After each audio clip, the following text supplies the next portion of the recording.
बिस्मिल्लाहिर्रहमानिर्रहीम। आज का हमारा टॉपिक है चाइल्ड लेबर। चाइल्ड लेबर को कंट्रोल कैसे किया जाए। तो चाइल्ड लेबर को कंट्रोल करने का हमने एक तरीका कल बयान किया था कि वालिदैन का मुआशी लेवल बेहतर बना दिया जाए।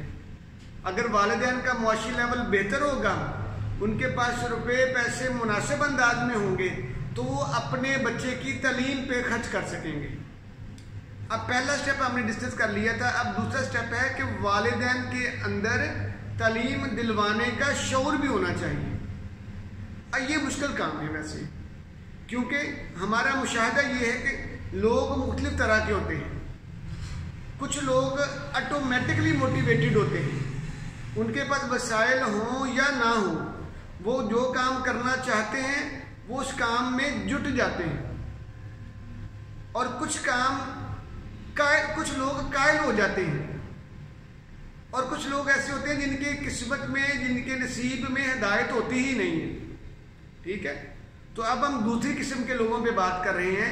ऐसे लोग जिनके पास अब स्टेप 1 पूरा कर लेने के बाद उनके पास पैसे आना शुरू हो गए हैं, और अब वो अपने बच्चे को किसी मजदूरी, किसी ढाबे से उठाकर किसी स्कूल में डालना चाहते हैं। तो अब वो क्या करें भाई? अगर वालिदैन अनपढ़ हैं और अपने बच्चों को पढ़ाना चाहते हैं, तो अब वो क्या करें? सिंपल सी बात यह है कि वो पहले तो इस बात पे अमल करें कि इल्म हासिल करना हर मर्द औरत पर फर्ज है। तो ये नबी पाक सल्लल्लाहु अलैहि वसल्लम की हदीस मुबारक है। नबी पाक सल्लल्लाहु अलैहि वसल्लम का फरमान है कि इल्म हासिल करना हर मुसलमान मर्द औरत पर फर्ज है। अच्छा, हमारे मुआशरे में एक बहुत बड़ा मसला है। हमारा पाकिस्तानी मुआशरा, जहाँ पे पढ़े लिखे कामयाब लोगों की शरह निस्बतन कम है, हमारे मुआशरे में अनपढ़ लोग शायद ज़्यादा तरक्की कर लेते हैं, या कम पढ़े लिखे लोग पढ़े लिखे लोगों की निस्बत ज़्यादा तरक्की करते हैं।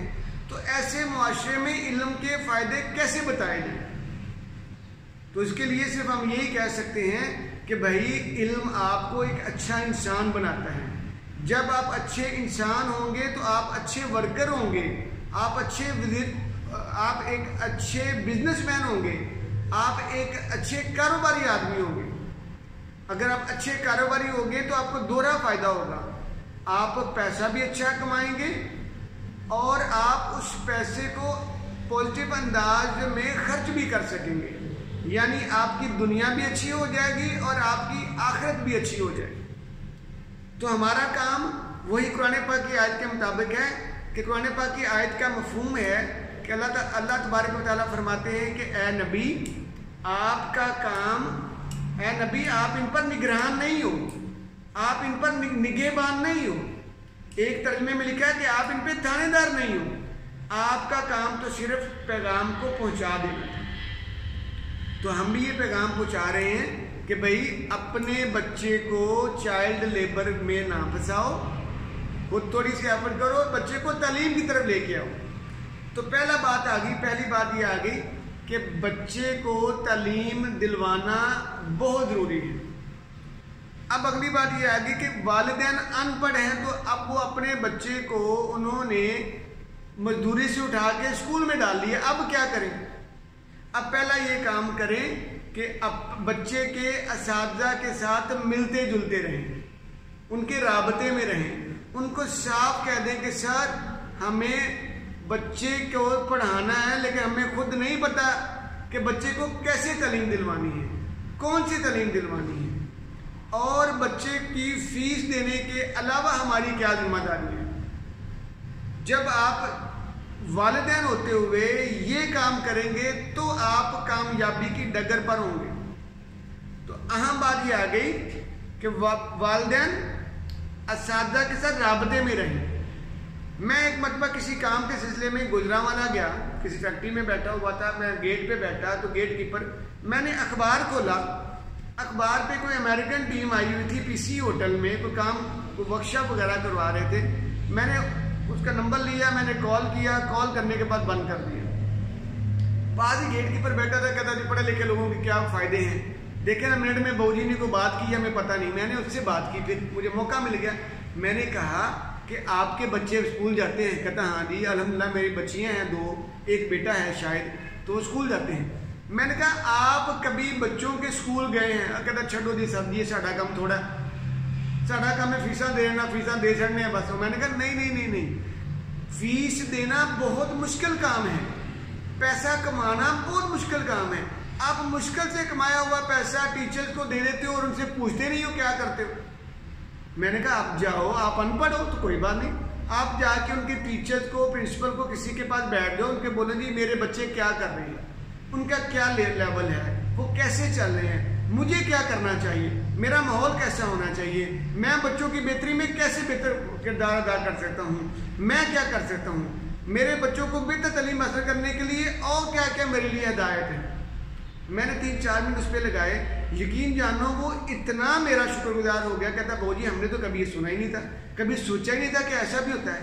تو میں نے اس کو بتایا کہ بھائی پیسہ کمانا مشکل ہے، مشکل سے کمایا ہوا پیسہ آپ ان کو ایسے ٹیچر کو دے دیتے اور ان سے پوچھتے بھی نہیں، ٹھیک ہے۔ تو پہلی بات یہ آ گئی کہ والدین کو چاہیے کہ اپنے بچوں کے اساتذہ سے رابطے میں رہیں، اور دوسری بات یہ آ گئی کہ والدین اور بچوں کے درمیان اعتماد ہونا چاہیے، اپنے بچوں پر اعتماد بھی کریں۔ اگر یہ بچہ یہ کہتا ہے کہ مجھے تعلیم میں فائدہ نہیں ہو رہا، یا میں نہیں چل رہا، یا مجھے مشکل لگتی ہے، تو اس مشکل کو دور کریں۔ سارے بچے ایک جیسے نہیں ہوتے، سارے معاملات ایک جیسے نہیں ہوتے۔ اگر بچہ کسی جگہ پہ کوئی پریشانی فیل کر رہا ہے تو اس میں کیا مسئلہ ہے، آپ جائیں ٹیچر سے ڈسکس کریں، آپ بچے سے ڈسکس کریں، بچے کو اعتماد دیں۔